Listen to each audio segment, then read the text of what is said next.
So poverty is biological.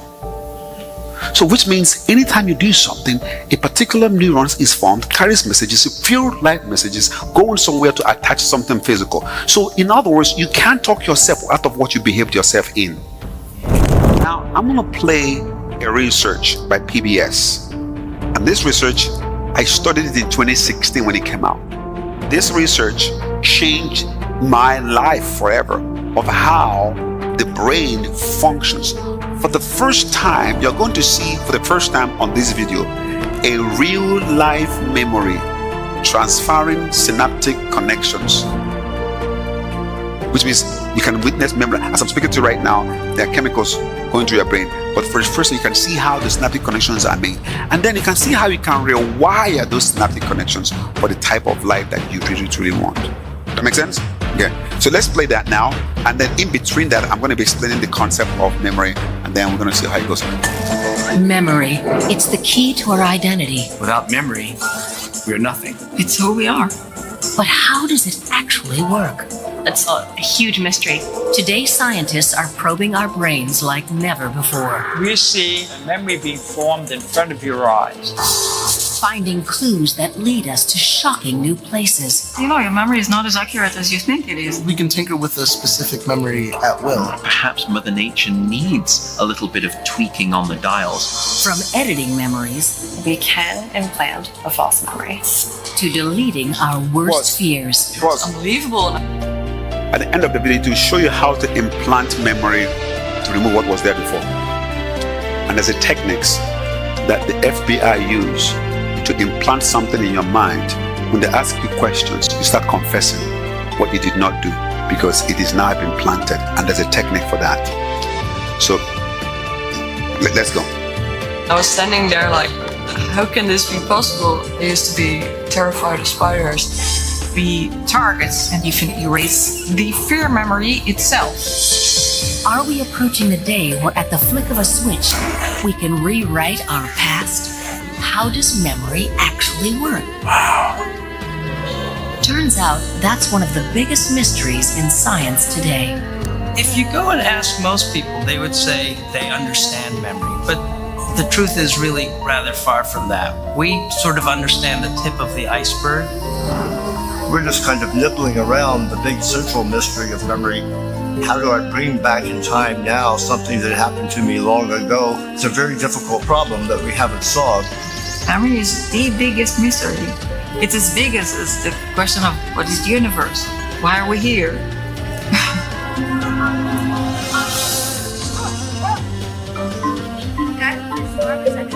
Could this 11-year-old boy hold one of the keys to unlocking the mystery? On first glance, Jake Hausler looks like a normal 5th grader. But as Washington University's Roddy Rodiger is discovering, he seems to be anything but. Jake can remember details from almost every day of his life since age 7. What's different about Jake is that he has HSAM, highly superior autobiographical memory. What did they call that ability? What do you call it? HSAM, high, superior, finish it, autobiographic memory. Now, anytime you name something, you control it, write it down. Anytime you name something, what do? You control it. There are so many virtues, there's so many powers you have that has no name. Once you call it HSAM, you trap that moment, that particular virtue, and then you can now give a sense of study around it. In Nigeria and Africa, we don't name our virtues. We don't recognize the things that we have done that God has given to us as a gift. Now it's called HSAM. They can even develop a course around it and then go and take degree for something we didn't even know how it came about. High superior autobiographic memory. Now learn to name your virtues. Now, with that naming, it becomes a subject you can look into further. If you don't name it, you can be doing it, but you will never be recognized for it. Let's keep going, but see what's going to happen now. He's discovered 55 adults who have this amazing ability. An area in the brain associated with memory, the uncinate fasciculus, is more active in HSAMs. There are some differences in the brain. They're statistically significant, but they have not given us a pattern such that we can say this is the neurobiological basis of HSAM. So what they do is they find something that's phenomenal, they study it to get a pattern so they can replicate it. They are having the knack to identify a gift. When identify a gift, what do they do next? They name the gift. What do they do again? They study the gift to see if they can use that to train other people to form in the same capacity. Okay, let's keep going. Their brains that enables this ability? That's the open question. And that's where Jake comes in. He is the youngest person ever discovered with HSAM. And here at Washington University, scientists are mapping his brain with new imaging technologies. Let's go ahead and get you set up. Over the next year, they'll test his memory while doing hundreds of scans. All right, Jake. So what happened on April 8th, 2013? I went to the St. Louis Zoo. When they are finished, they will have perhaps the most comprehensive picture ever of a child's brain. They were getting loads and loads of data on him, so it's very, very exciting. I mean, to do this in a normal person in this comprehensive a way would be really exciting, and to be able to do it on a child who has particularly unique abilities is extra special. Then they'll compare Jake's scans to other children's to see if they can unlock the secret of what makes his memory so extraordinary. It's a chance of a lifetime.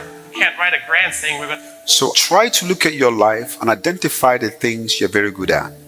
To begin to be conscious of that, your brain can capture those essences.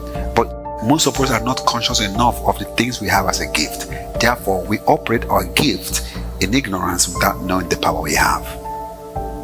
So part of your assignment beyond business is what are the things that come to you naturally? You want to identify those things. And the reason why, if you call it anything, you want to call it the name. And then once you call it the name, it registers. And then find yourself, how can I improve on that which is given to me as a gift? Since the time I found this out, I do anything I want. I create money in any way that I want because I know I have a unique act to have insight that is unique to me based on the way my brain is wired. Does it make sense? Okay, so be conscious of the things that's given to you as a gift and let it be the point of which you engage the world from. Otherwise, you struggle with people in a particular industry who are operating from the gift of their life and you're operating from competence. It can't be the same thing. The mystery with Jake and the other HSAMs is, do they actually keep more memories than the rest of us?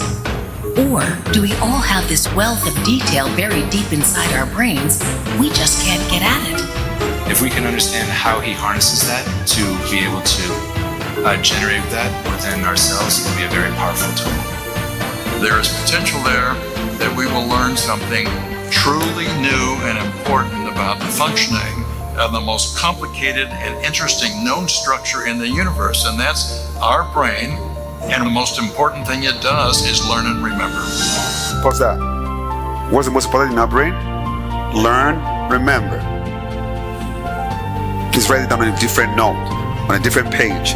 The most important part of our brain is to learn and remember. Which means, what it means to me is that I can decide to learn anything and I know my brain can remember it. This consciousness, if I have it, that I want to learn something and I know and I trust my brain to remember it, the way my brain will go about it will be different because I'm not conscious my brain will remember it. Which means it will be taking synapses, creating connections for the purpose of remembering. There are so many things you've learned before you don't remember because of what they're going to say here.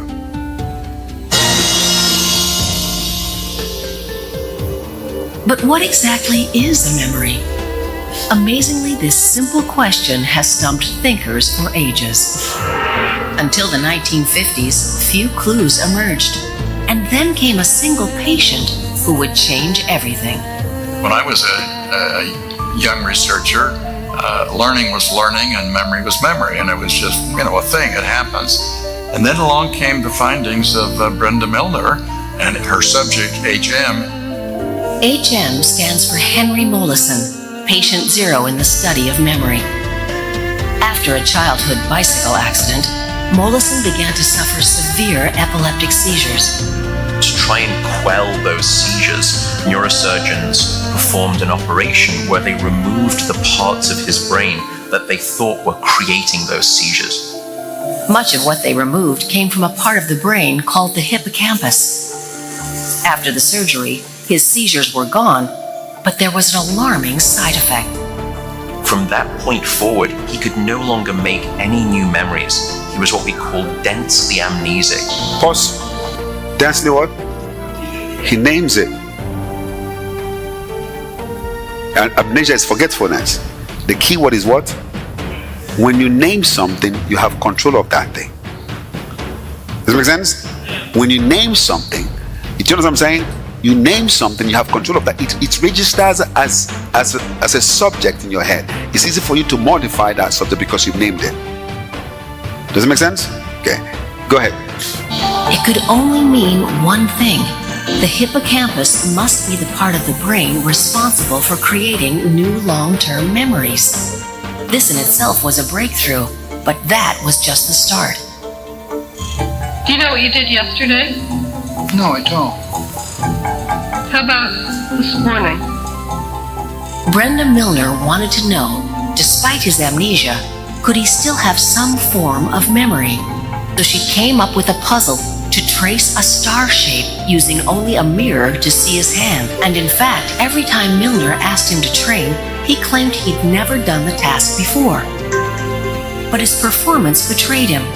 He got better and better until...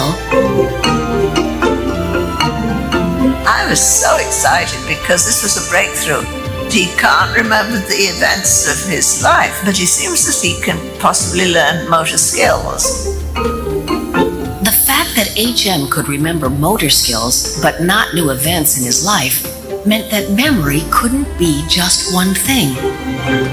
We had to leave behind the notion there was just one kind of memory. We now knew that there are different kinds of memory, and those different kinds of memories depend on different parts of the brain. Knowing where memory... So there are things you psychologically think. There's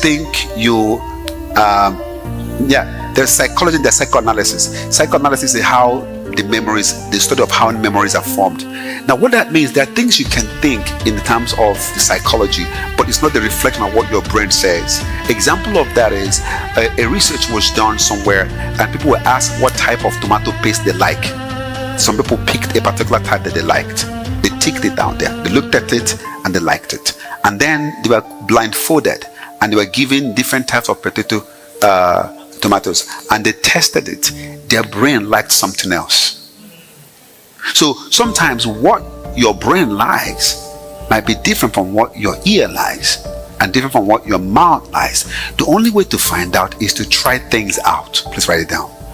Try things out. Let your brain give you a feedback of which one. That level of impact or contact builds a new type of neural pathway and connection to what it is you want to do. Does it make sense? So he said he can't remember anything, but when he started drawing it, the brain started tracing itself to say that he can actually remember something with the motor skills. And that's why visionaries teach backwards. We don't teach forward. Say it again. We don't tell you the vision because you can't understand it. We get the vision done, we explain what happened after. So we get in the business of doing to explain theories. Write it down. We get things done, we find out what works, then we explain later. Get things done.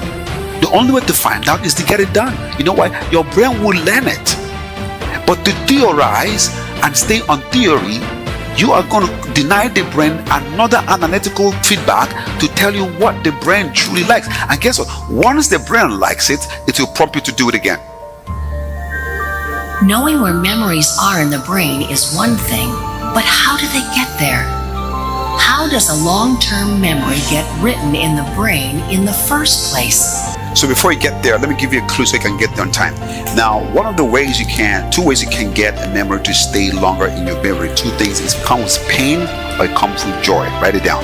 If it comes with pain, you remember it, which means the particular activity is wiring an emotional connection, whether it is pain or joy. The things you can never hardly remember things that happen without these two things happening. If your pain doesn't accompany it, you won't remember it. If joy or happiness doesn't accompany it. Does it make sense? So in that way, part of the reasons why some people like us can be dramatic is because we want to create an event around our actions to remember what we want to remember. Two things: pain makes it stay longer, or joy makes it stay longer. And that's why sometimes you do something nice, take yourself out, The reason why you're taking yourself out is to shred that activity with a sense of reward so that your brain can remember it. Does it make sense? The pain part you don't cause, because things that pain you naturally will stay. But I'm not saying you cause yourself pain, but it's already happening. And that's why when you lose people that die or someone breaks your heart, you don't forget the event, because that event comes with what? Pain. But now on your side, anytime you do something great, you're like, what should you do? Throw a party that you read a book. Why? You're trying to create another emotion of joy around a seemingly non-serious event, but that event could be what your brain has learned that you want to remember all the time. So you're going to see how it's done scientifically here. But two things. Pain makes an event stay more longer in your brain, or joy. But how do you get joy? Celebration. Does it make sense? Okay, let's go. If you touch it in the siphon, it'll withdraw the siphon. The siphon is the slug's water spout.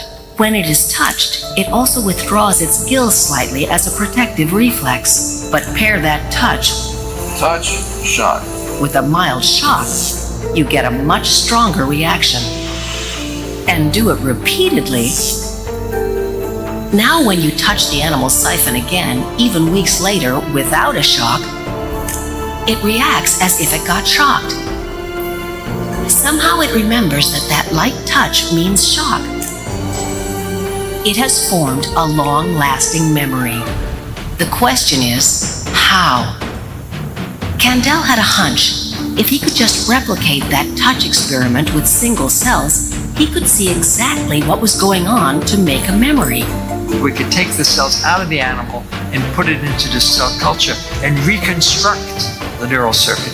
We could look at each level and see what happens in long-term memory. Pause. So he touches the slug, it retracts, then it shocks it. It permanents that particular retracting. Then it shocks it the second and the third time. So when it touches it the next time, without even shocking it, it retracts as though it's a shock, because it is now by association, which means he's now associating the shock to a touch. Does it make sense? Okay, let me ask for the ladies. Most times, most ladies fall in love the first time without fear until their heart is broken. Then they not think every man is coming to break their heart. But it's because the heart is broken that makes that particular experience that determines how you see everybody else. Does it make sense? But now in this context, he shocked it, and now he took a reductionist approach. He didn't just shock it anymore. He had to go and isolate the particular cell that makes the memory to know what happens. Now, part of what I do in my life is I told you I'm not busy, right? I did say that. What do I say? I'm scheduled.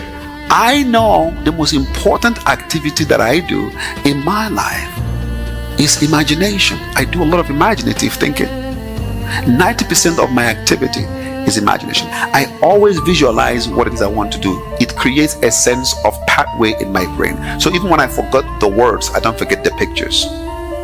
Does it make sense? So reductionist approach means finding the most important activity in all of your activity and use that as the yardstick to multiply your result. Okay, let's see what it is here now. What are the changes that are happening that give rise to memory? To find out, Kandel's team extracted 2 neurons from the sea slug. This is a sensory neuron from its siphon, and that's a motor neuron from the tail. Pause. Sensory and motor. Real stuff. Real stuff. Now, when you touch, let's keep going. They are connected by a single synapse. The synapse is the point of contact where one neuron talks to another. Then, to simulate a long-term memory just like with the live animal, Kandel repeatedly stimulated the sensory neuron. And when he did, suddenly something magical happened. New synaptic connections started to grow. This made us realize for the first time that the long-term memory actually involves an anatomical change in the brain whereby new connections are being formed. And that just really blew us away the first time we saw it. You can witness this process firsthand. After repeated stimulation, the neuron's nucleus starts to pump out these tiny glowing specks called mRNA. recipes for building proteins. They're about to travel down to the synapse with instructions to build new connections. And you see this magnificent voyage that this particle, which is So poverty is biological. So which means anytime you do something, a particular neuron is formed, carries messages, pure light messages, going somewhere to attach something physical. So in other words, you can't talk yourself out of what you behaved yourself in. Am I making sense? Class session can change it.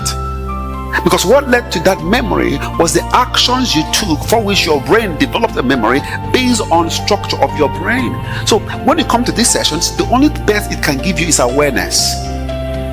Practice changes the structure of your brain. Interpretations gives it a meaning at the same time.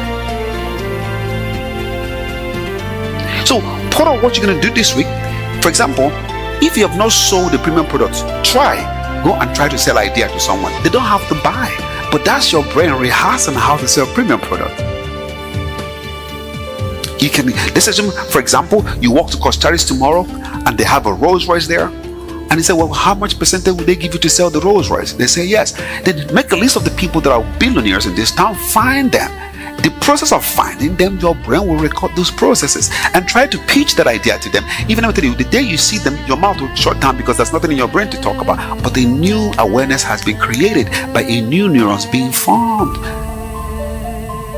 Because if I told you that what I teach today are not in the classroom, that's a lie. So teaching brings awareness. Mentorship brings discipline, community brings wealth. I know that the best this can do for you is awareness. Now that you've now known, you need to go out there, whatever habit you want, go and try it. Go and try to sell Transcorp. Not for bad. You know what I mean? Try to go and see Tinubu, try to book an appointment to see Tinubu. They might say no to you, but in the process, your brain started learning how to see high-end people.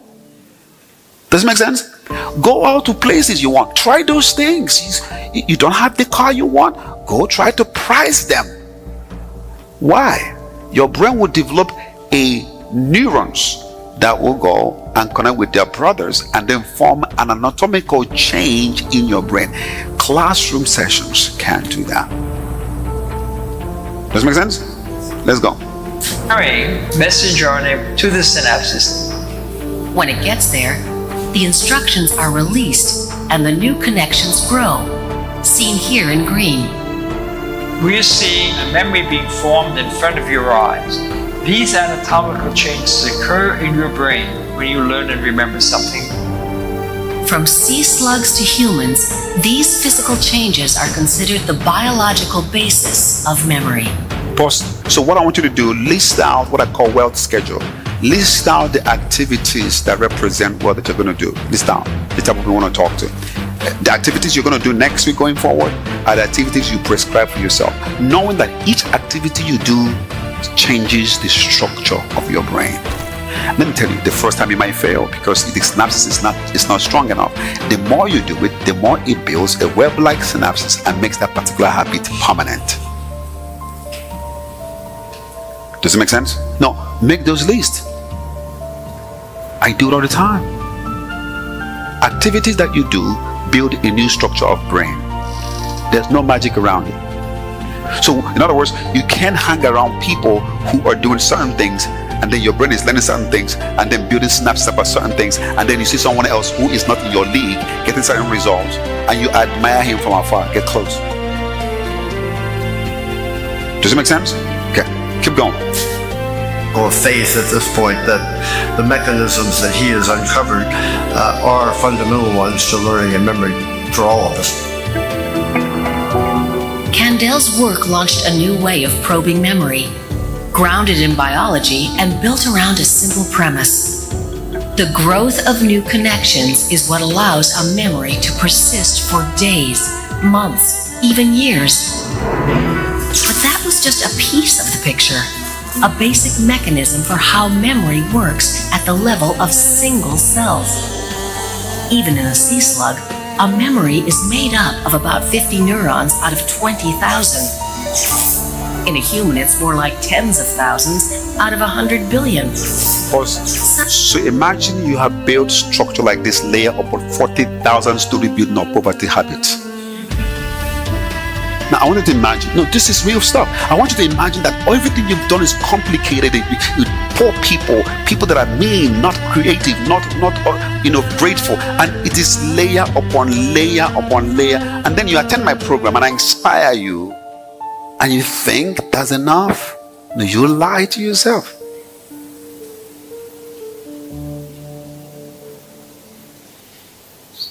The point I'm trying to make, there is an anatomical change in the structure of your brain that determines the activity that you do. If you need to change that, you must change the activity pattern and the interpretation of that activity for a new 30 billion cell to wire and fire together so that your behavior automatically becomes successful without you thinking about it anymore.